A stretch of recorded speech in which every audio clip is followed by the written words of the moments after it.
BRS Congress పై fire అయ్యారు కేంద్ర మంత్రి బండి సంజయ్. ఆ రెండు పార్టీలు ఒక్కటేనని విమర్శించారు.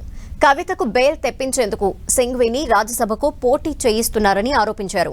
కాంగ్రెస్ లోనే బీఆర్ఎస్ విలీనం అవుతుందన్నారు.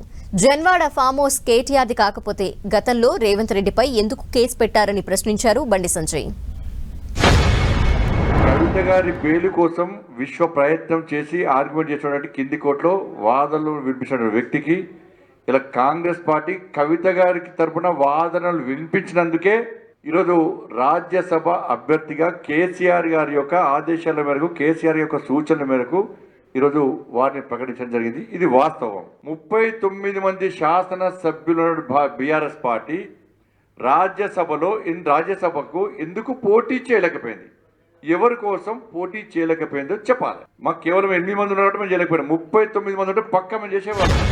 ఎందుకంటే దాదాపు 10 మంది పోయి కేసీఆర్ కలిసింది వాస్తవం ఫామ్ హౌస్లో కాంగ్రెస్ వాళ్ళు. ఇప్పుడు కాంగ్రెస్ వాళ్ళు ఎమ్మెల్యేలు అందరూ కూడా కాంగ్రెస్ లీడర్లు కలుస్తున్నారు, ఢిల్లీ పోతున్నారు, పోయి కేసీఆర్ కలుస్తున్నారు మంత్రి పదవుల కోసం. ఎందుకంటే కేసీఆర్ చెప్పింది నడుస్తున్నారు ఢిల్లీలో. కేసీఆర్ ఏ ముట్ట చెప్పినా ముట్ట చెప్పిన కేసీఆర్ ఆడింది ఆట పాడిందే పాట కాంగ్రెస్ పార్టీలో. ఇప్పుడు చెప్పాలి, బీఆర్ఎస్ పార్టీ కాంగ్రెస్లో విలీనమవుతుందా, బీజేపీలో విలీనమవుతుందా? ఇలా ఎట్టి బస్సులో అతి త్వరలోనే బీఆర్ఎస్ పార్టీ కాంగ్రెస్ పార్టీలో విలీనం కావడం.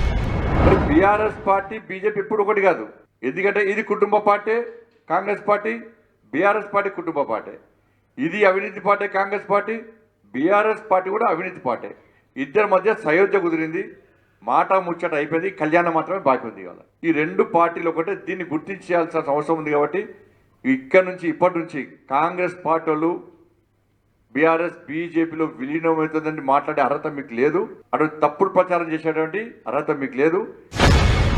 ఇలా విగ్రహాల రాజకీయాలు అంతా అండర్స్టాండింగ్ రూపాయికారు ఒప్పందం. ఎందుకంటే 6 గ్యారెంటీ ప్రజల దృష్టి మళ్లించడానికి. ఇలా విగ్రహాల చర్చ అవసరమా?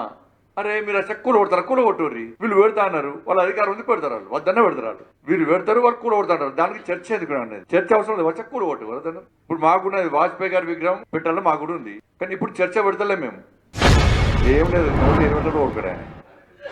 చాలా సంసారి బాగా, చాలా మంచివాడు, అమాయకుడు పాపం.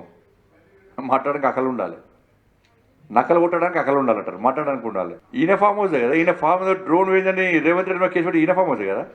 మరి కేసు పెట్టిన రేవంత్ రెడ్డి గారి మీద ఇప్పుడు నీ ఫామ్ హౌస్ మీద డ్రోన్ ఎగ్రేషన్ అని చెప్పి రేవంత్ రెడ్డి గారి మీద కేసు పెట్టినావు. మరి ఎవరి ఫామ్ హౌస్? అప్పుడు నీ ఫామ్ హౌస్ అని కేసు పెట్టినావు కదా, ఎందుకు పెట్టినావు? మరి ఇప్పుడు లీజ్ అప్పుడు నీ ఓను. టీఆర్ఎస్లో గదే పాలసీ వాళ్ళది, బీఆర్ఎస్లోది. వాళ్ళు చేస్తే సంసారం ఇంకో